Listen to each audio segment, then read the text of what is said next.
नमस्कार, स्वागत है आप सभी का देवभूमि समाचार में। मैं आपके साथ निकिता कश्यप। बुलेटिन की शुरुआत करते हैं। अपने 2 दिवसीय जनपद भ्रमण के तहत उत्तराखंड के मुख्यमंत्री पुष्कर सिंह धामी ने शनिवार को हल्द्वानी के शहर के प्रस्थान के कालू सिद्ध मंदिर में पहुंचकर भव्य प्राण प्रतिष्ठा महोत्सव में भाग लिया। वहीं आपको बताते चले कि सीएम पुष्कर सिंह धामी ने विधिवत पूजा अर्चना करते हुए नवनिर्मित मंदिर में छत्र चढ़ाया और राज्य की सुख समृद्धि की कामना की। साथ ही साथ आपको बताते चले कि गौरतलब है कि सड़क के चौड़ीकरण को लेकर योजना के तहत ऐतिहासिक कालू सिद्ध मंदिर का स्थान परिवर्तन किया गया है और नवीन स्थान पर मंदिर का जो पुनः निर्माण कार्य है पूर्ण होने के पश्चात आज उसकी प्राण प्रतिष्ठा का कार्यक्रम किया गया और जिसमें सीएम पुष्कर सिंह धामी के द्वारा शिरकत की।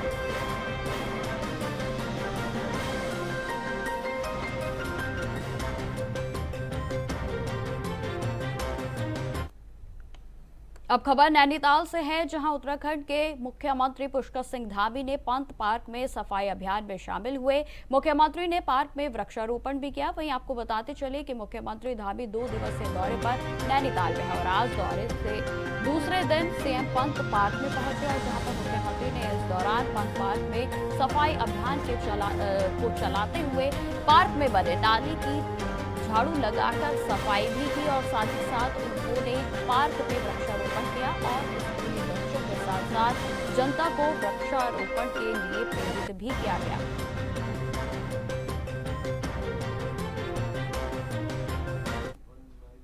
पर्यावरण हमारी पहली प्राथमिकता है। हमारे राज्य में पर्यावरण के संरक्षण के लिए हमने पूरे देश और दुनिया में सबसे पहली शुरुआत की है। जीईपी हमने उत्तराखंड में लागू किया है, जो भारतवर्ष के लिए भी और पूरी दुनिया के लिए भी एक मॉडल है, ग्रॉस इन्वायरमेंट प्रोडक्ट। और इससे हम ये माप कर पाएंगे कि हमने विकास के कार्यों में कितना जो है ग्रॉस इन्वायरमेंट प्रोडक्ट का हमने मापन किया है, कितना हमने उसके लिए चुकाया है। उसके आधार पर हम पर्यावरण संरक्षण के क्षेत्र में हम एक बड़ा योगदान दे सकते हैं। और देवभूमि के अंदर अनेक हमारे जल स्रोत हैं, नाले, धौरे, गाड़, गधेरे, इन सभी के पुनर्जीवन के लिए, उनके संरक्षण के लिए, संवर्धन के लिए हमने सारा का यहाँ पर गठन किया है। उसके माध्यम से लगभग 6500 ऐसे जल स्रोत पहले साल में हमने खोजे हैं या उनको रिचार्ज करवाने की दिशा में काम किया है। और आदरणीय प्रधानमंत्री जी ने एक पेड़ माँ के नाम, जो उसका दूसरा चरण इस बार देश के अंदर प्रारंभ हो रहा है, जिसमें 108 करोड़ से अधिक पेड़ पूरे देश के अंदर लगाए जाएंगे। ये अपने आप में उत्तराखंड के अंदर भी हम लोग इसको आगे बढ़ाएंगे, क्योंकि पर्यावरण संरक्षण हमारी प्राथमिकता है। और पूरे देश को हम जहाँ जल और जीवन देने का काम यहाँ अनेक नदियों के माध्यम से करते हैं, वहीं यहाँ का जो हमारा पर्यावरण है उसमें हम अपना योगदान करें और स्वच्छता पर भी विशेष ध्यान दें और पौधारोपण पर भी। वो हमारा अभी हरेला पर्व आने वाला है। हम पूरी तरह से संकल्पबद्ध होकर पूरे राज्य के अंदर इसको एक उत्सव के रूप में हर वर्ष मनाते हैं। इस वर्ष और जोर शोर से मनाएंगे, जिससे कि जो है हमारे पर्यावरण संरक्षण में हमारा योगदान लगातार बना रहे और ये पर्यावरण संरक्षण की धरती है। यहाँ से पूरे देश के अंदर और पूरे विश्व के अंदर एक संदेश जाता है। उसकी हम लोगों ने देखिए बात करी है। ग्रीन फॉरेस्ट हमारे लिए, चूँकि हम एक बड़ी कीमत पर्यावरण संरक्षण के लिए हम लोग चुकाते हैं। हमारा 70% से ज़्यादा भूभाग हमारा वनों से आच्छादित है और बहुत सारे हमको विकास के काम करने में और अन्य काम करने में बहुत जो कंपनसेशन करना होता है वो हमारे लिए बड़ा चुनौतीपूर्ण होता है। इसलिए लगातार हिमालयन राज्यों की बात हम लोग करते रहे हैं और इस दिशा में निश्चित रूप से हमने इस बार फाइनेंस कमीशन आया, उसके सामने भी अपनी। उत्तराखंड में यूनिफॉर्म सिविल कोड बीते 27 जनवरी 2025 से प्रभाव में आ चुका है। आपको बताते चले कि इसके अंतर्गत 26 मार्च 2010 से लेकर 26 जनवरी 2025 के बीच संपन्न हुए सभी विवाहों को यूसीसी के अंतर्गत पंजीकृत कराना अनिवार्य किया गया है। वर्तमान में इस अवधि के भीतर हुए विवाहों के पंजीकरण के हेतु 250 रुपए का शुल्क लगाया गया है। तो वहीं आपको बताते चले कि राज्य सरकार ने नागरिकों की सुविधा एवं सहभागिता को ध्यान में रखते हुए यह निर्णय लिया है कि यदि 27 जनवरी 2025 से पूर्व हुई शादियों का पंजीकरण आगामी 26 जुलाई 2025 तक कराया जाता है तो इसके लिए किसी भी प्रकार का पंजीकरण शुल्क नहीं लिया जाएगा। और साथ ही साथ इसके अतिरिक्त वे नागरिक जिन्होंने अपने विवाह को पहले से ही उत्तराखंड विवाहों का अनिवार्य पंजीकरण विधेयक और 2010 या फिर किसी अन्य पर्सनल लॉ के अंतर्गत पंजीकृत करवा लिया है तो उन्हें भी इस पंजीकरण की जानकारी और एक्नॉलेजमेंट समान नागरिक संहिता के पोर्टल पर देना अनिवार्य है।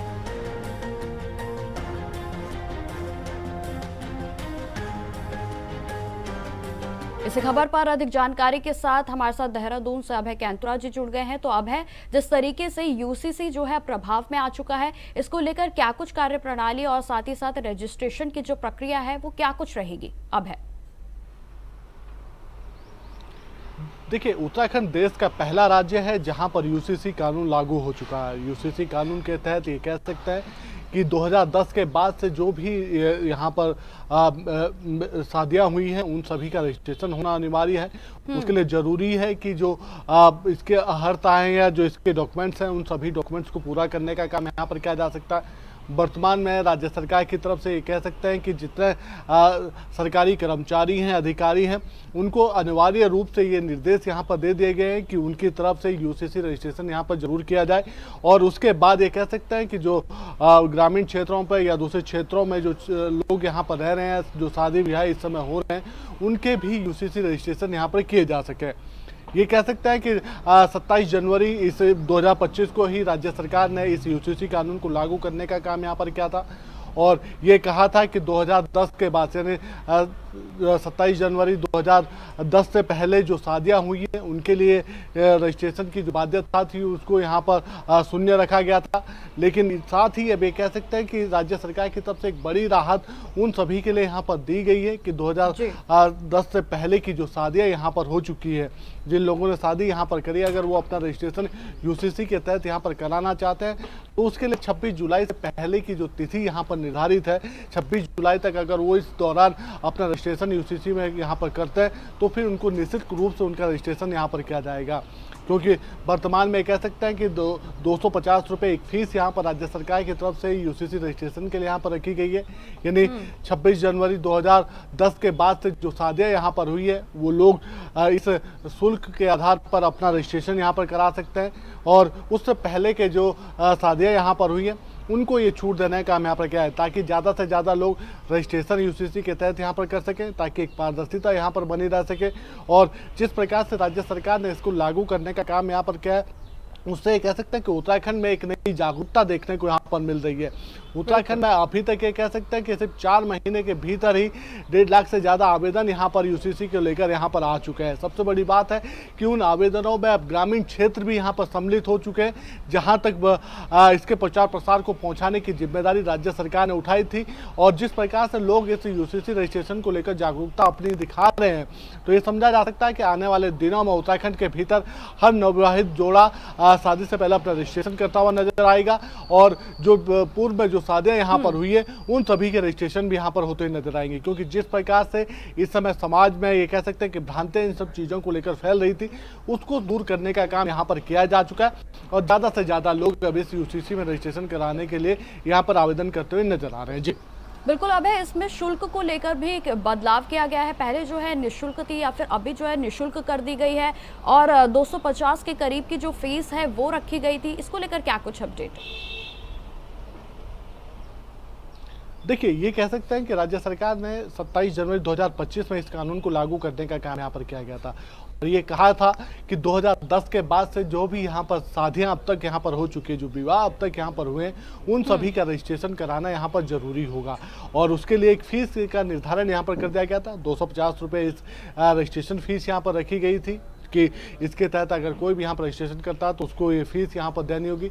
लेकिन अब राज्य सरकार ने एक राहत उन सभी लोगों के लिए यहाँ पर दी जो जिनकी शादियाँ 2010 से पहले यहाँ पर हुई है। उनके लिए भी कह सकते हैं कि वो लोग भी कई बार आवेदन यहाँ पर कर चुके हैं या सरकार से इन सब चीज़ों की जानकारी लेने की कोशिश उनकी तरफ से रहती है। क्या 2010 से पहले के जो लोग हैं जिनका विवाह यहाँ पर हुआ, क्या वो लोग भी रजिस्ट्रेशन यहाँ पर कर सकता है, क्या इसके दायरे में यहाँ पर आ सकते हैं? तो राज्य सरकार की तरफ से उनको छूट देने का काम यहाँ पर किया गया, लेकिन ये सिर्फ एक निश्चित समय अवधि के लिए यहाँ पर दी गई है। यानी 26 जुलाई तक अगर 26 जुलाई 2025 तक अगर ये लोग आवेदन यहाँ पर करते हैं यूसीसी में रजिस्ट्रेशन के लिए, तो फिर उनको यहाँ पर निःशुल्क उनका रजिस्ट्रेशन यहाँ पर किया जाएगा, ताकि ज़्यादा से ज़्यादा लोग इस 2010 से पहले के जिनका विवाह यहाँ पर हुआ वो ज़्यादा से ज़्यादा रजिस्ट्रेशन यहाँ पर कर सके।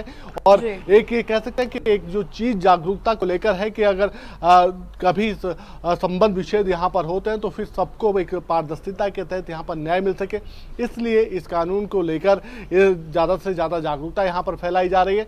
और किसी भी प्रकार से ये कह सकते हैं कि समाज के सभी वर्गों में इसको फैलाने का काम, इसको प्रचारित करने का काम सरकार की तरफ से किया जा रहा है कि यूसीसी किसी के अधिकारों का हनन नहीं करता है, बल्कि सभी को एक समान अधिकार देने का काम यहाँ पर करता है। इसीलिए उत्तराखंड के भीतर सबसे ज़्यादा इस समय जो जागरूकता युवाओं में देखने को मिल रही है, खासतौर पर जो नवविवाहित जो जोड़े हैं या फिर जिनकी पूर्व में शादियां हैं, वो यूसीसी को लेकर बात करते हुए भी नजर आते हैं। जी ठीक है, अभय आप लगातार हमारे साथ बने रहें, हम एक बार फिर से आपके पास आएंगे। फिलहाल खबरों में आगे बढ़ते हैं। तो आपको बताते चले कि 2025 के सभी विवाहों को पंजीकृत के लिए अनिवार्य कर दिया गया है। आपको बता दें कि यूसीसी के अंतर्गत अब रजिस्ट्रेशन करवाना अनिवार्य है। खबरों में आगे बढ़ते हैं। उत्तराखंड की चारधाम यात्रा के लिए पहुंचने वाले यात्रियों की संख्या में कमी देखी जा रही है। आपको बताते चले कि पिछले साल की तुलना में इस साल मई में यात्रा के लिए आने वाले श्रद्धालुओं की संख्या 10% घट गई है। पर्यटन विकास बोर्ड के आंकड़ों के अनुसार पिछले साल की तुलना में इस साल मई में 1,93,182 कम यात्री चारधाम यात्रा के लिए पहुंचे। तो दूसरी ओर ट्रैवल कारोबारियों के अनुसार पिछले साल की तुलना में इस साल मई में वाहनों की बुकिंग 20% कम रही है। तो वहीं आपको बताते चले कि यूपीटीडीबी के भी अनुसार चारधाम यात्रा के लिए मई 2025 में यात्रियों के चारधाम की यात्रा के लिए पंजीकरण कराया गया था, और जिसमें मई 2025 में यात्रियों की संख्या में 20% की बढ़ोतरी हुई थी।